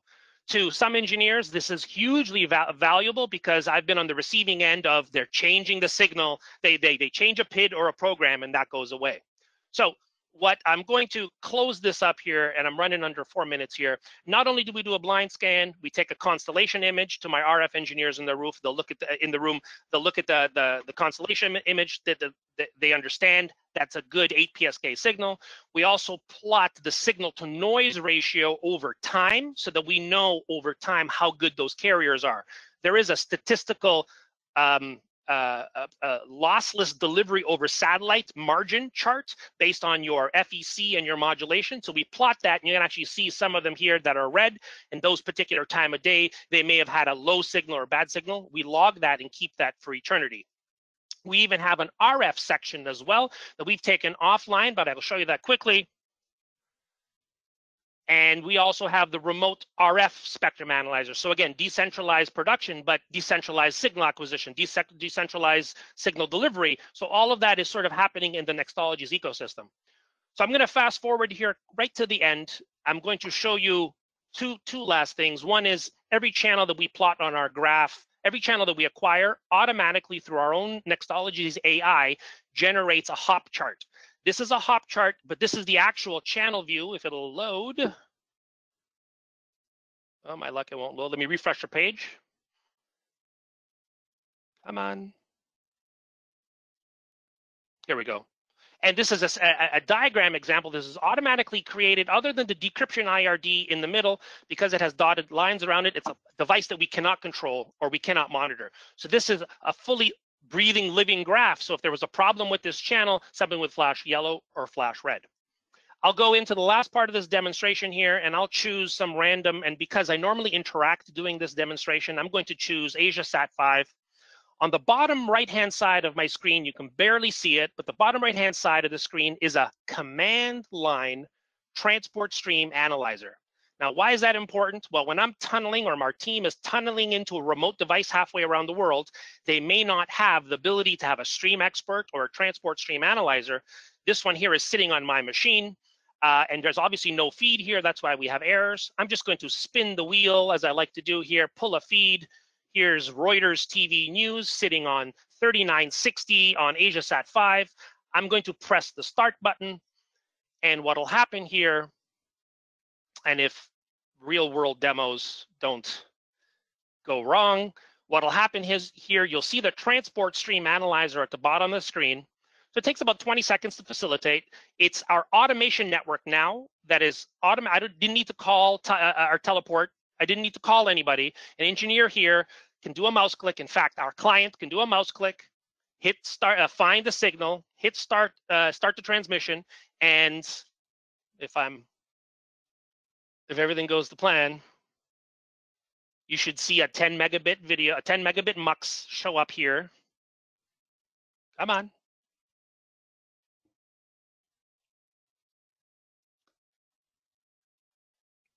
The suspense is killing me.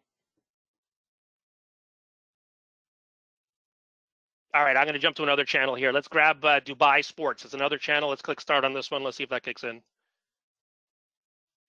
I rushed this evening to prepare this demo. I should have studied before the exam.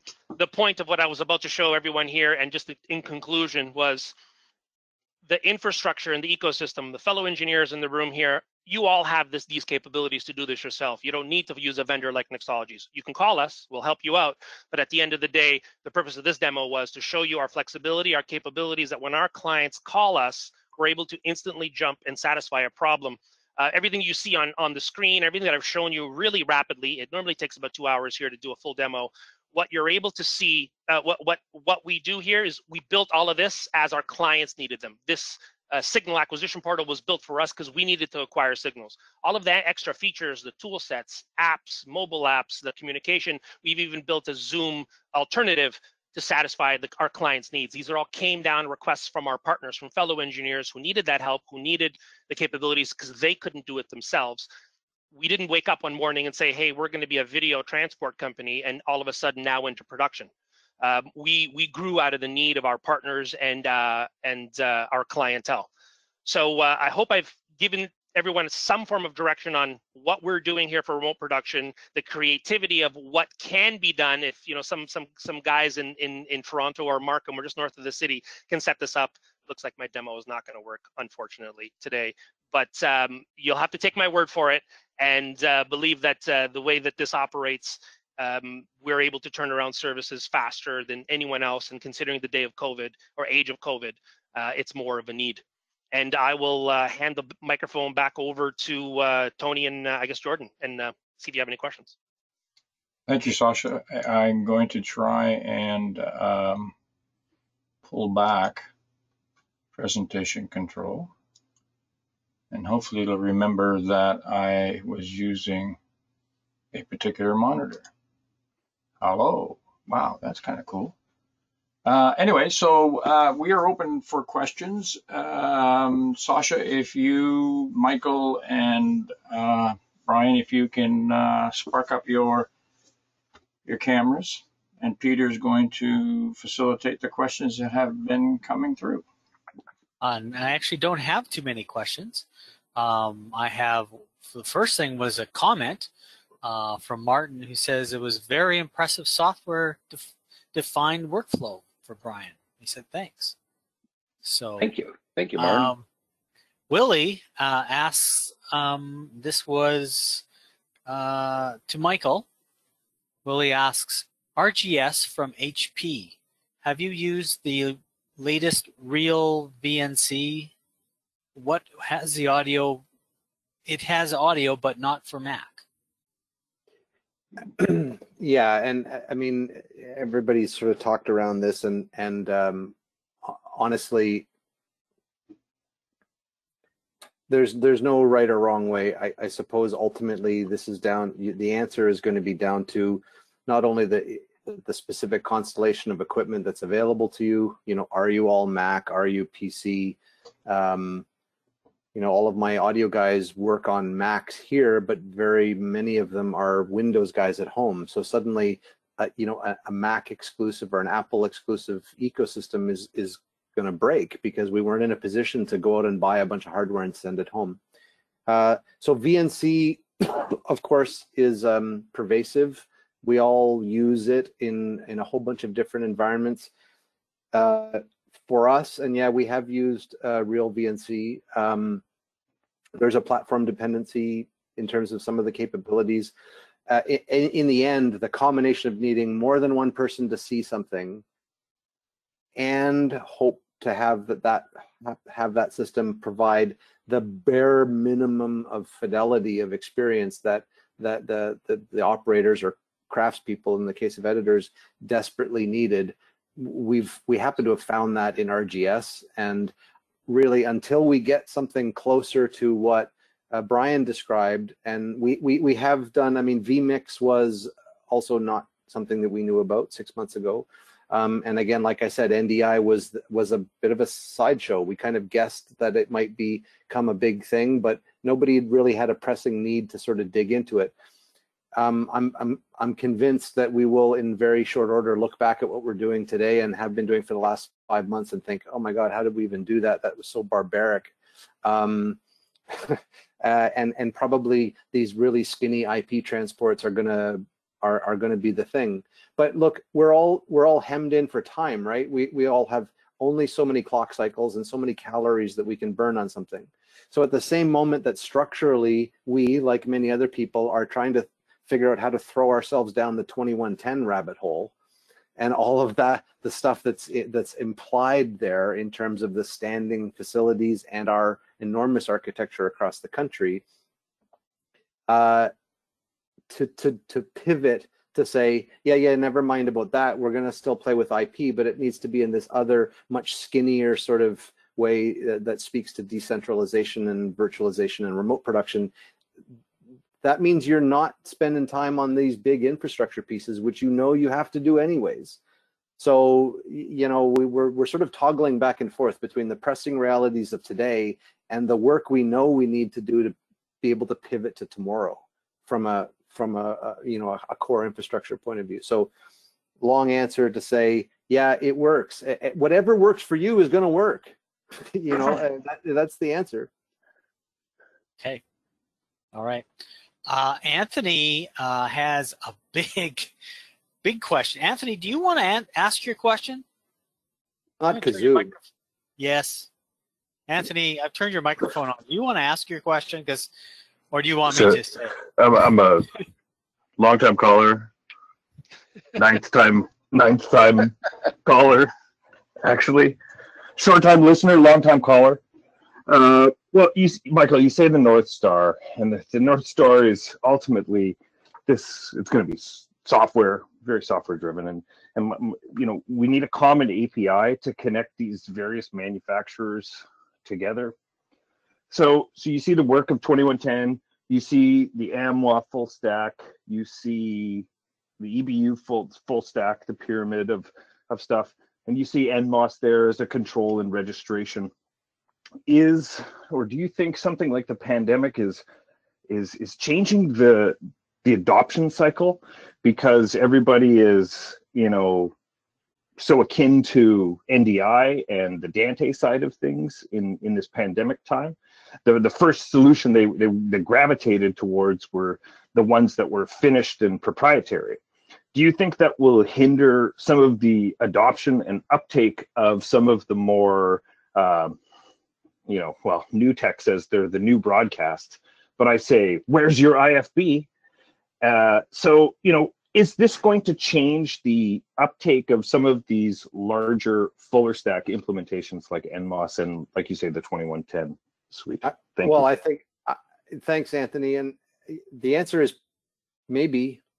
Look, the year 2020 is going to be maybe a real difference maker, right? It's going to separate people, I think, maybe into two sort of camps. Those who had to use all of their focus just to keep the lights on, given the constraints of the pandemic, and folks who were able to do that and still, you know, kept making some forward progress on those other things. So yeah, it might be a bit of a lost year for some people. In terms of anything that they were planning to do this year, they probably didn't, and that maybe means that next year is a delayed start, even if we're back to normal. I think we're I mean, this is a great forum, you know, with SMPTE, and then of course with our you know, our brother and sister organizations like AES and EBU and stuff like that. I'm convinced we're all still sort of focused on that standards-based, you know, big tentpole kind of idea, and we have to figure out how to fit all of the other stuff in because we got to keep the trains running on time. I agree, though, that control and payload isn't the story anymore. There's 100 different ways to do it, and ultimately it doesn't matter so long as the two ends can communicate and you get payload from X to Y. Okay, we're done. We're moving on. And you and I have talked often about this. That really it's discovery and control and the standardization of that really is the big piece. And I mean, what Sasha just showed us is a master stroke of you know, globe spanning orchestration. But Sasha can do that because that's his playground. And you know, he showed that little Sasha, you showed the little yellow box of being a device that you know is there but you can't control. Right. Well, welcome to my life. Exactly. Welcome to my life. Even in a broadcast center where I can touch it. God forbid it be on the other side of the planet like you're talking about. But there's stuff that's just down the hall from me. I know it's there. I can see it. I can ping it, but that's all I can do. Because it's some proprietary thing or yeah. Reminds me of legacy harmonic encoder days where you can ping it, you can do everything with that harmonic encoder, but there's no interface. You got to get in front of it or use the STEM software to be able to control it. And or plug a USB cable into it with a laptop or a stereo cable, God forbid. What? Yeah. Sorry, it is 2020, isn't it? Yeah, look, Anthony, I think we're all pointed in the right direction. It's a question of whether or not the distractions of this pandemic constitute a strategic detour for people, or whether or not we can keep going. I'd like to add just a touch on, I apologize to dive in here, Michael, just go. exactly what Michael is saying here. Technology was supposed to make things easier. And it has. It legitimately, you know, look, we're at home, we're doing this, virtual backgrounds, it made it easier. But like the balance in life, where I don't want to go philosophical, but the yin and the yang, you know, where you bring ease, you bring complication. And answering Anthony's question a little bit more specifically, the SMPTE standards are supposed to create that standardization for us. That's what it's supposed to do. Unfortunately, it doesn't. People cut corners. People are doing this. You have open source, different renditions, different price, cost. Cost is the big thing. You know, a mother is the necessity of all. Phrase is necessity is the mother of all. Mother of all. Thank you. Innovation and invention. So that's why Nextologies exists today, because we didn't have the budgets of yesteryear. We had to go build it ourselves, and we had to be broadcast compliant, TR 101 290 measurement specifications, DVB standards. So all of that things that come in there. And I think it's important that collective, as fellow engineers, we understand that yes, we got to follow the standard, but Michael said it perfectly. If you can do A to B, go do it. Get her done. Yeah, but it goes into a much more complicated side of things, especially when it comes to the audio side. And you may realize this as part of your network being a presentation network. But as you enter into the production world, the IFB is something that all productions live and literally die by. So having that communication layer and that direct link is super important. And the comment about standards, and like we are a standards organization, SMPTE. Come on, don't knock on the standards organizations. The one thing I will say about engineers is traditionally lazy, repetitive work is boring.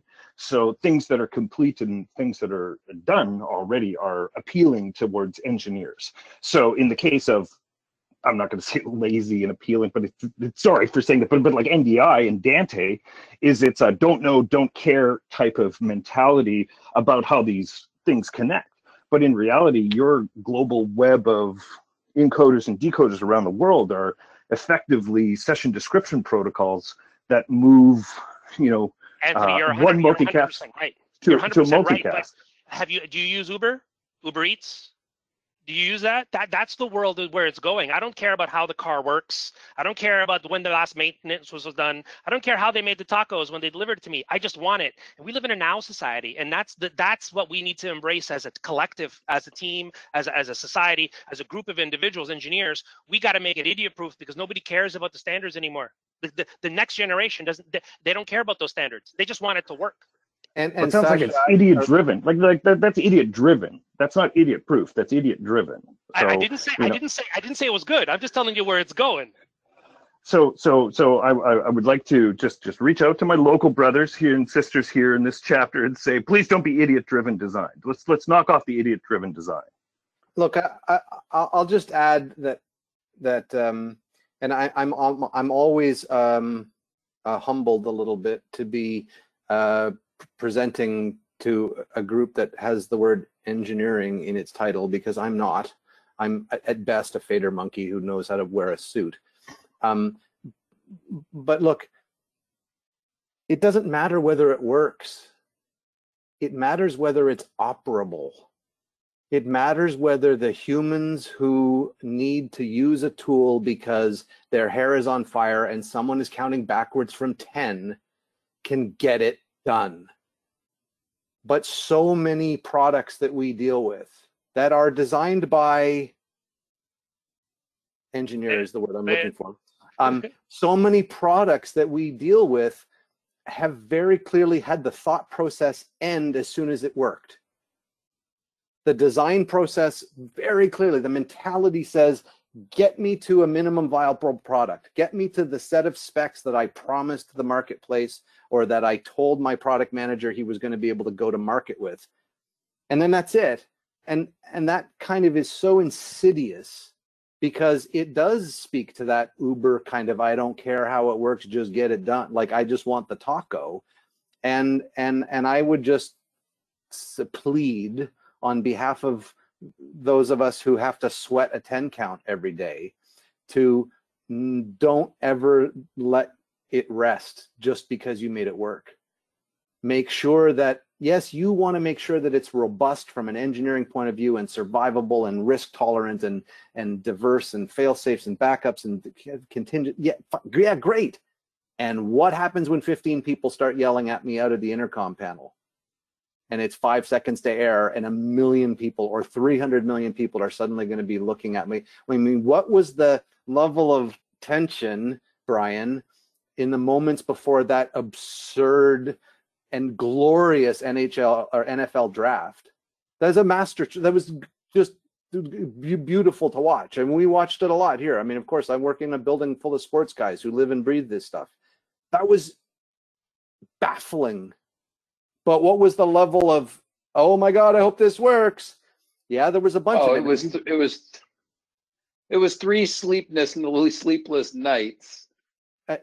Exactly, and probably soft food for a week before, right? Because you waited until after the successful draft before you had a steak, I'm sure. Anyways, look, Anthony, you can go round and round on this, but I think we're all pointed in the right direction. We kind of get that on the one hand, we have to get the thing done today, but we know that we're shooting ourselves in the foot if we do it in a way that follows too closely to that Uber model. I don't care, I just want the taco, because we're the ones responsible for it. And we're responsible to our clients to say, failure is not an option.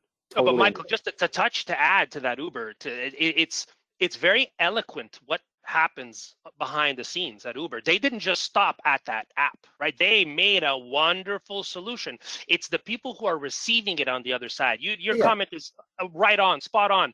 Don't just stop at, I got it done, or it's 5 o'clock, I'm out the door. That's what I try to convey to all my fellow engineers.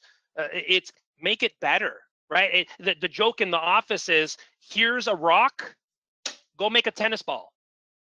That's what engineers are supposed to be. That's what we're supposed to be. Keep going till you get that tennis ball, and eventually you'll figure out how to make that, not just order from a catalog, right? And that's that differentiating factor where we're going as engineers, and I'm not going to make this philosophical, so I'll stop talking, but we need to embrace and get the job done, but don't just stop at get that job done, make it better. Agreed. And don't be afraid to challenge the expectation of how you're going to get there. If it's true that our clients and sort of the people who own the content and the brands in broadcast and media undertakings the world over, they're allowed to take shortcuts. We're not. If the only video of that car crash is from, a 4-year-old iPhone, and it looks kind of gnarly and someone shot it in portrait instead of landscape, you're not putting it to air. But that's their decision. We've got to concentrate on not making those kind of short circuits. And because we're finding, I can say quite honestly that from my perspective, not a month goes by in this place that we don't find dramatic evidence that the longest distance between 2 points is a shortcut. It seems like a really cool idea at the time, but those shortcuts come back to bite you in the arse. And if it's a little tiny tactical thing you did on the day, yeah, there's probably not too much penalty. But when those shortcuts start to work their way into infrastructure and to standing policies and procedures, especially at the enterprise scale, it's terrifying, because you can sometimes have to live with those shortcuts for a truly long amount of time before you are ever given the authority or the time or the capital to go back and fix your mistake. The old gag, there's never time or money enough to do it right, but there's always time and money enough to do it again. And again. That's not always true. It's a fun statement, but it's not always true. Or the time gap is so enormous that, forget about it. Okay. That was a long, big question. Thank you. Well, I'll finish. I'll just put it. So working at the CBC now, I've learned in 3 years I will never do anything original. Everything I do will be just a revision of some other system and some other workflow. So when it comes down to the doing it twice thing, is it's, well, but if you look at every engineering effort as just a revision to the last one, that statement will forever perpetually be valid. Thanks, Anthony. Okay. Thanks, Anthony. Brad asks, SDI to USB capture devices often have 8-bit limitations in color depth. Is NDI limited to its ability to capture and pass on 10-bit or 12-bit color depth? Same question for SRT. Yeah, so NDI was originally 8-bit in its original state. Last year, I think it was either an NDI 4.0 tools or 4.5 tools, they expanded it to 16-bit. So that was to pave the way for HDR support in NDI. So right now it is a 16-bit codec, but the full implementation of HDR isn't in there yet. NDI 5.0 is supposed to fully implement HDR supports, and that was kind of expected during IBC timeframe this year. Although, you know, we don't have much of an IBC anymore, but HDR support is coming, but it is a 16-bit codec currently. And what about SRT? Is yeah, you know, SRT is a protocol. It's just taking packets. Yeah, and what's interesting is Sienna Link, which I talked about earlier, that 6-frame latency, 6 megabit feed is actually SRT wrapper around a different codec that's put underneath that's more agnostic to what you'd find coming off a nonlinear editor, which is different frame rates and such.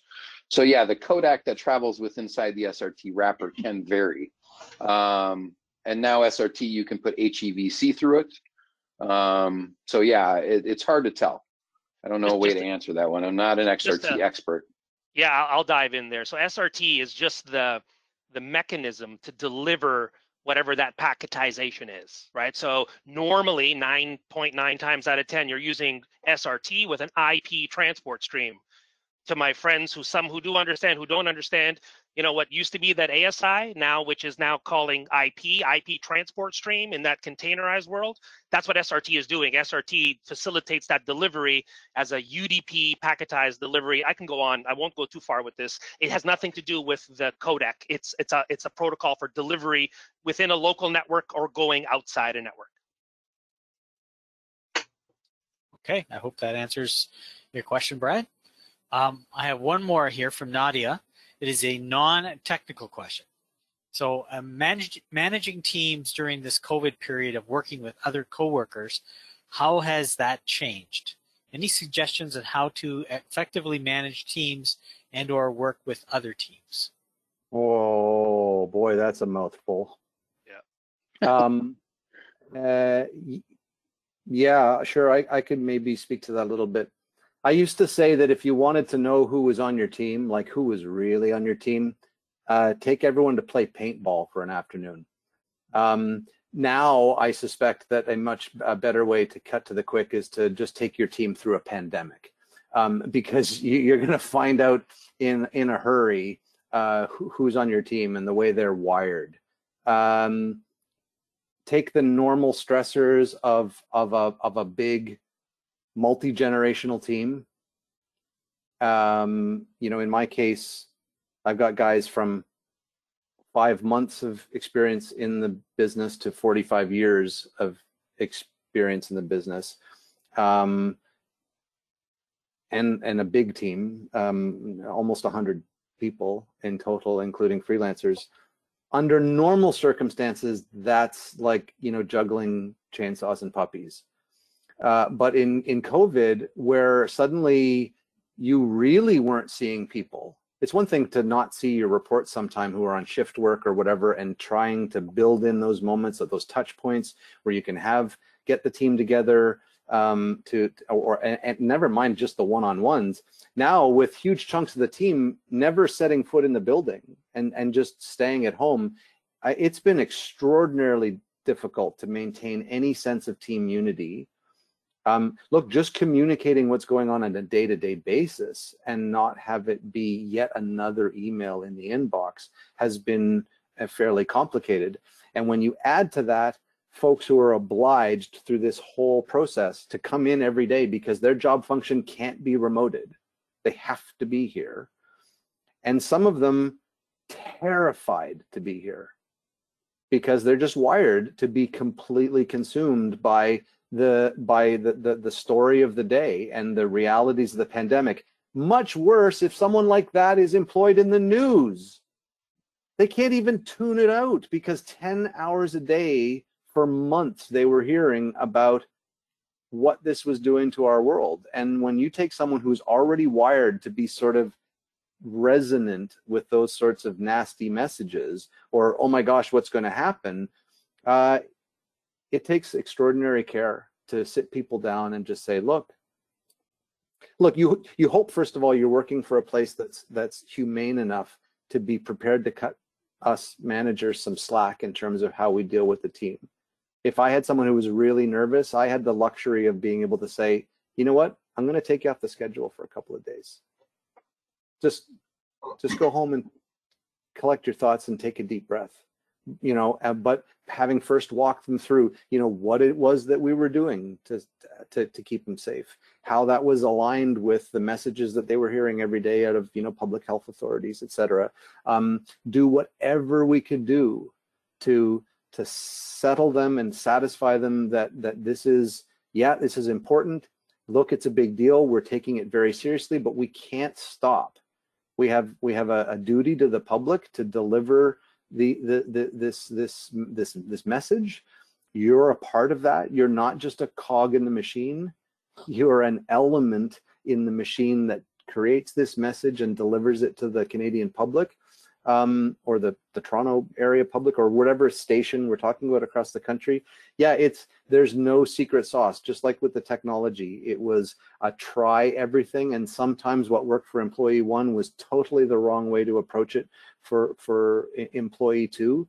And now luckily I didn't also have the stressor of having to lay people off, or, you know, like just happily, and you know, thank the stars that that hasn't been part of my story over the last 6 months. But I can only imagine how much more horrible it would be if your team was also contending with the specter that some of their colleagues were now not at work because they'd been let go temporarily or something like that. That would be worse still.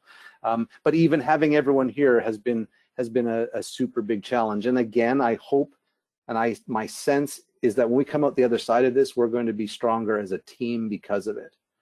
And that's my great hope anyways. Okay, great. Thanks, Michael. That's it for questions. So thank you, everyone. Hey, Peter, I have one question. It's Tony here. And it's to the group. And my question is, Michael, like you said, when we come out the other side, do you think that the other side means the normality of what we had? Or is it going to be a directive that comes from the up above saying, hey, we can save some money here. Let's let people work at home. Do you see this as being like one of the game changers in the technology, in the business is when the tsunami hit Japan and the digital tapes kind of went south, and everybody said, hey, we can do file-based, put it on drives, and everybody subscribed to that very quickly. But is this something that somebody's going to subscribe to, the new norm, or is it going to be the old norm, or some combination? No, look, I mean, we've been talking about working by remote, and well, you know, as Sasha has said, and Brian alluded to, that, you know, we've all in our way, some of us exclusively, like Sasha's organization, and others in our way, we've been talking about how to remote things and, you know, decentralize things in bits and pieces. I mean, look at look at REMI, right? Just the whole idea of, you know, at-home productions, et cetera, et cetera. We're never really going back to that old normal, and I don't even think we're going back to the February 2020 normal. Not overall, certainly not our organizations.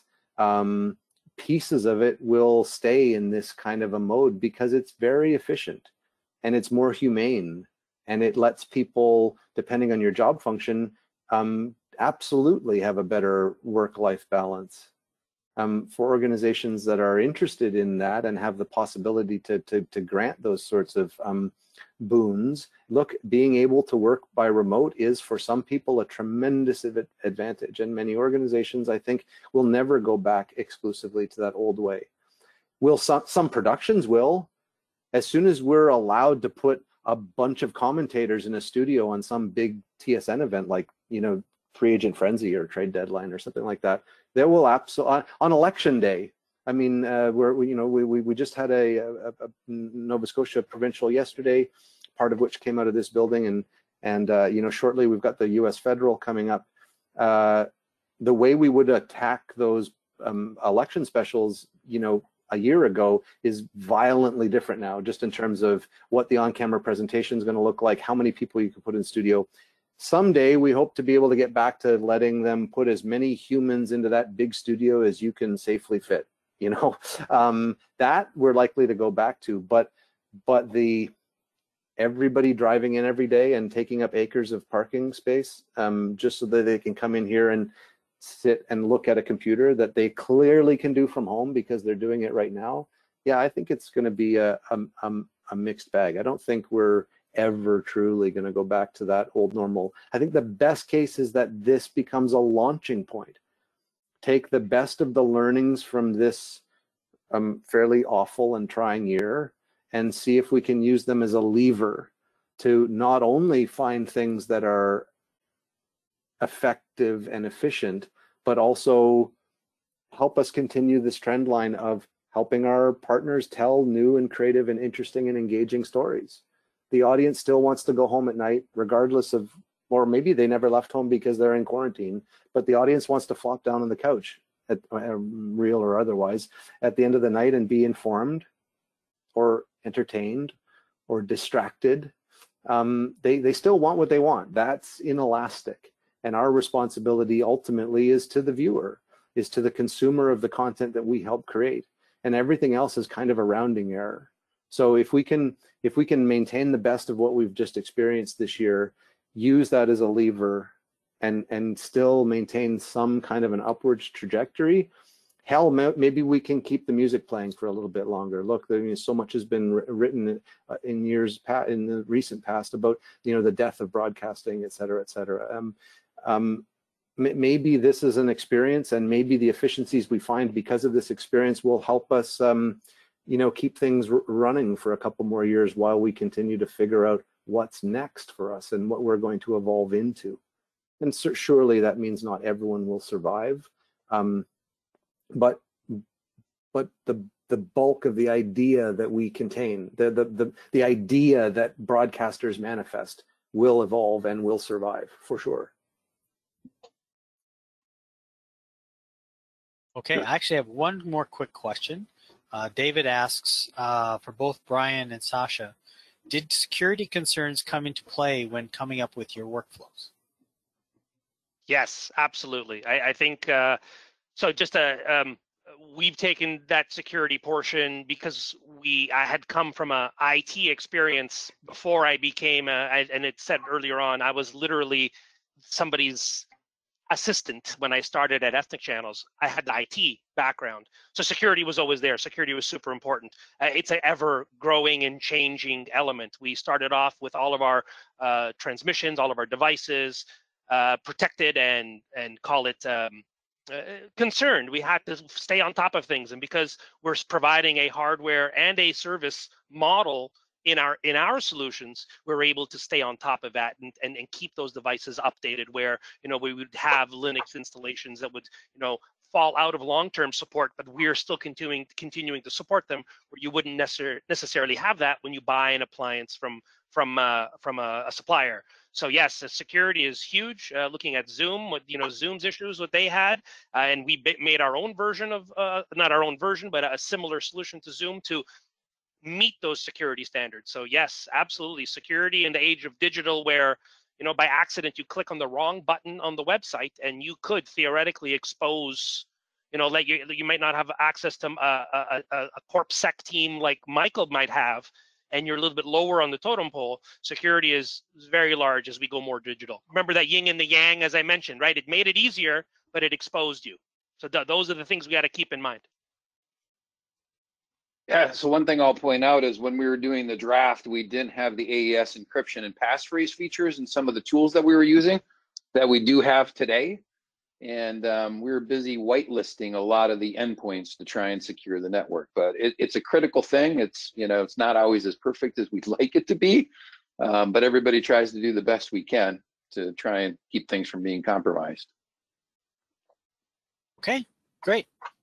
Thank you, gentlemen. I'll turn it back to Tony if there's no other questions. Tony? No, I have no questions. And yes, as Peter said, thank you to our presenters for the evening. What an evening. That was kind of cool.